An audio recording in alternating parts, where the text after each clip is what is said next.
Here we are in video 2 in this series of focusing on the change that happens when the body begins to mind. We're looking at the integration of body-mind, the sense of embodiment, and we're realizing that there's no division, no separation.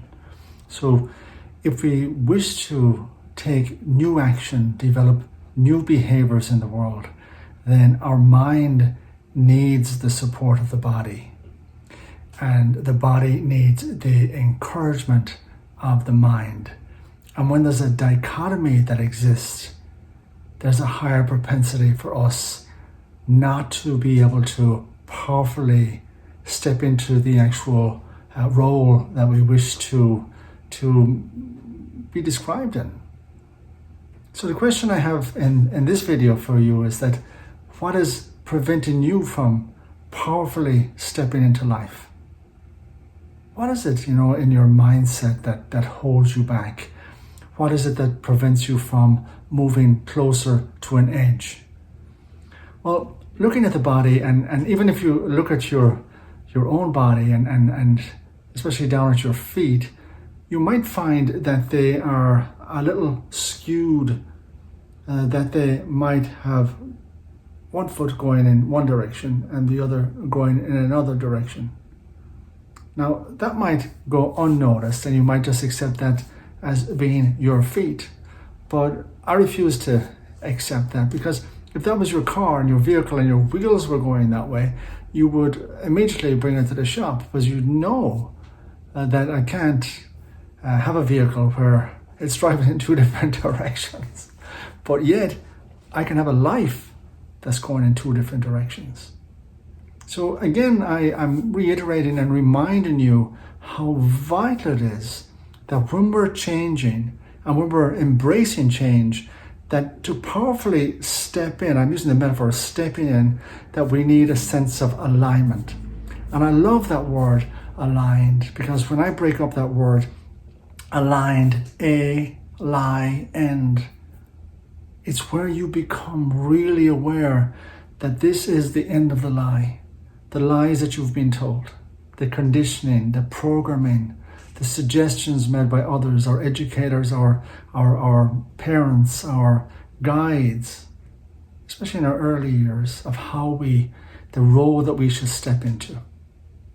But now the other question that I have is, excuse me, how well are we able to stand on our own 2 feet? How well supported do we feel in our personal and professional life?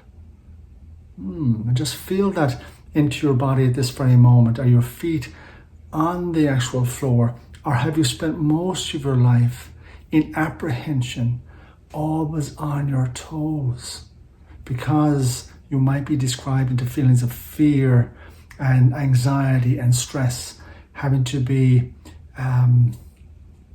poised, imagine that. But what I want for you is to be able to rest into this beautiful platform and then build your capacity upwards from there. Because in the body, as you know, every joint is supported by the joint beneath it. But it's the same in your own. If you're building a house, you need a strong platform. But not just a strong platform, and definitely not a rigid platform, one that's flexible. And I love this about our feet, and is that once they're flexible and fluid and nimble, we can change direction, we can morph into whatever shape, we can adapt, we can just, it's such the fluidity, but when our feet are hard and gnarled and like they're resisting the floor, we don't have that gentle, lovely push off in our feet. And it's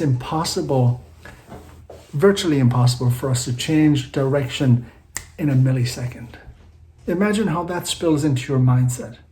I'm just, often, reminded of that because we live so far away from our feet, we actually often forget to nurture that part of our being.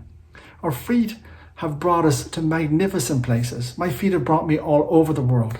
My feet have brought me here today to be able to create this video with you. I love my feet.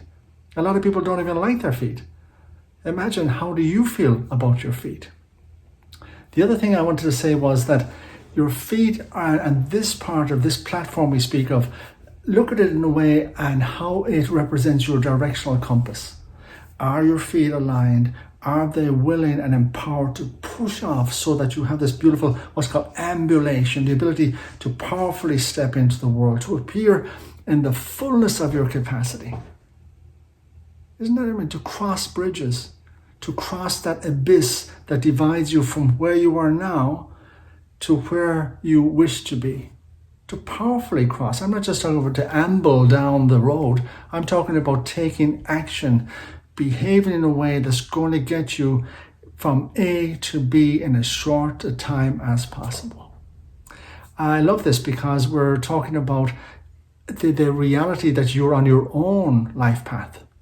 What happens for people sometimes is that when we question directional compass, they realize that somebody else has told them where they should be walking, how they should be walking, and how they should step into a description that's already been decided for them. It happened years ago. They became a whatever it is, whatever job they might have now.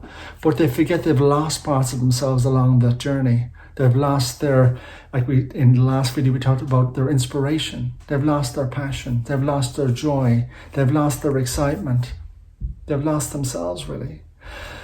So the embodiment aspect of our work, in coaching, is to bring people home to themselves so they live in the fullness. It's like, for example, having a house and just living in one room, which is ridiculous. But sometimes we live in just certain parts of ourselves.